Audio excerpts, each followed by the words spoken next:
নমস্কার, অন্বেষণ for known and আননোনের তরফ থেকে আমি সংযুক্ত। যদি বলি রান্নাঘরের বাসনপত্রের মধ্যে লুকিয়ে রয়েছে গুরুত্বপূর্ণ পারমাণবিক গোপনীয়তার অংশবিশেষ। Yes, nuclear secret. জানো, এই ননস্টিকি বাসনপত্রগুলো কিন্তু রান্নার প্রয়োজনের কথা ভেবে তৈরি করা হয়নি। মূলত দ্বিতীয় বিশ্বযুদ্ধের সময় এই ননস্টিকি রাসায়নিক কোটিংটি ছিল অতি গোপনীয় এক উপাদান। কেন? এই উপাদানই ব্যবহার করা হয় পারমাণবিক বোমা তৈরির কাজে। একদম ঠিক শুনেছ, অ্যাটমিক বোম। একজন বিজ্ঞানী অ্যাক্সিডেন্টলি কিভাবে এক পিচ্ছিল পদার্থ আবিষ্কার করে, তারপর কি হয়েছিল বলবো সেই গল্প। এই গল্পের শুরু প্রোডাক্ট আপগ্রেডেশন বা সিস্টেম আপগ্রেডেশনের মধ্যে দিয়ে। এই ক্ষেত্রে ফ্রিজের আপগ্রেডেশন করা হয়েছিল 1938 সাল 6 April. DuPont subsidiary kinetic chemicals প্ল্যান্টের বিজ্ঞানীদের একটি দল এমন একটি রেফ্রিজারেন্ট খুঁজছিলেন যা নতুন, কম ক্ষতিকর এবং কম বিপজ্জনক।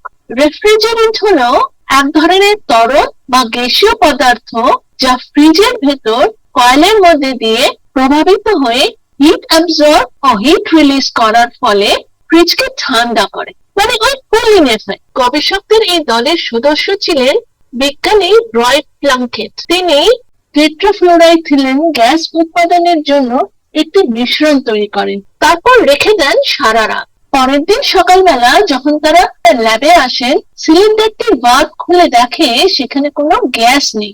তারা লক্ষ্য করলো যে গ্যাসবিহীন সিলিন্ডারটি, মানে খালি সিলিন্ডারটির ওজন অনেক বেশি। কিন্তু এটা তো হওয়ার কথা নয়। অবশেষে কি ঘটেছে তা দেখার জন্য সিলিন্ডারটি কাটা হয়। দেখা যায় সিলিন্ডারের ভেতরে এক প্রকার পিচ্ছিল সাদা গুঁড়োর প্রলেপ সৃষ্টি হয়েছে। ত্রুটিপূর্ণ সিলিন্ডারটি পরীক্ষা করে জানা যায় গ্যাসটি ন্যাচারালি পলিমারাইজড হয়ে গেছে এবং এক রহস্যময় পদার্থে পরিণত হয়েছে। এই রহস্যময় পদার্থটিকে নিয়ে আরেকটু পরীক্ষা নিরীক্ষা চালায় বিজ্ঞানীরা। তারা জানতে পারে এই পদার্থটি নন রিঅ্যাক্টিভ, অত্যন্ত পিচ্ছিল, তাপ ও রসায়নিকের বিরুদ্ধে শক্তিশালী। মানে রহস্যময় এই পদার্থটি resistance to high temperature and harsh chemical. নাম রাখা হয় পলিটেট্রাফ্লুরোএথিলিন বা পিটিএফই। এই খবর পৌঁছায় মার্কিন সেনাবাহিনীর কাছে। তারা পদার্থটির খবর পেয়ে বুঝতে পারে এর গুরুত্ব। কি হয়েছিল ইউএস মিলিটারির নজরে আসার পর? তারা যোগাযোগ করে ডিউ পয়েন্টের সঙ্গে। কেন? কারণ দ্বিতীয় বিশ্বযুদ্ধের সময় ম্যানহাটন প্রজেক্ট প্রথম পারমাণবিক বোমা তৈরির কাজে নিযুক্ত ছিল। পারমাণবিক বোমা তৈরির কাজে নিযুক্ত বিজ্ঞানীরা অত্যন্ত রেডিও অ্যাক্টিভ এবং হার্শ ইউরেনিয়াম হেক্সাফ্লুরাইড গ্যাস নিয়ে কাজ করার সময় তাদের পাইপের লিকেজ ও রাস্টের সমস্যার সম্মুখীন হচ্ছিল। এই সেই কেমিক্যাল কোটিং যা লিকেজ ও রাস্ট সমস্যার সমাধান ঘটায় এবং এটিকে অ্যাটমিক সিক্রেসি হিসেবে বিবেচনা করা হয়। এক কথায় পিটিএফই কোটিং উৎপাদনটি দ্বিতীয় বিশ্বযুদ্ধের সময় ব্যবহৃত হয়েছিল অ্যাটম বোমা বানানোর কাজে। এরপর যুদ্ধ শেষ হয় আর ডিউ পয়েন্ট 1945 সালে এই পদার্থটিকে ট্রেডমার্ক করে টেফলন নামে এবং ব্যবহৃত হতে থাকে ইন্ডাস্ট্রির নানা কাজে।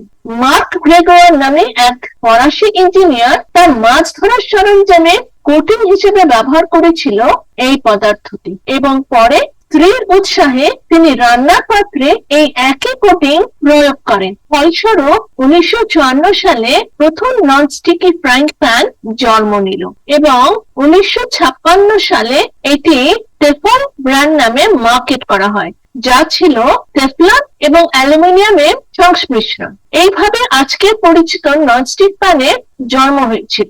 ননস্টিকি প্যান বা ননস্টিকি ইউটেন্সিলস জনপ্রিয় তো হলো, কিন্তু এর সাথে জন্ম নিল অনেক বিতর্কের। বিশেষ করে এর উপাদান, রাসায়নিক পদার্থ, পরিবেশগত এবং স্বাস্থ্যগত প্রভাবের কারণে অনেক বিতর্কের সৃষ্টি হলো।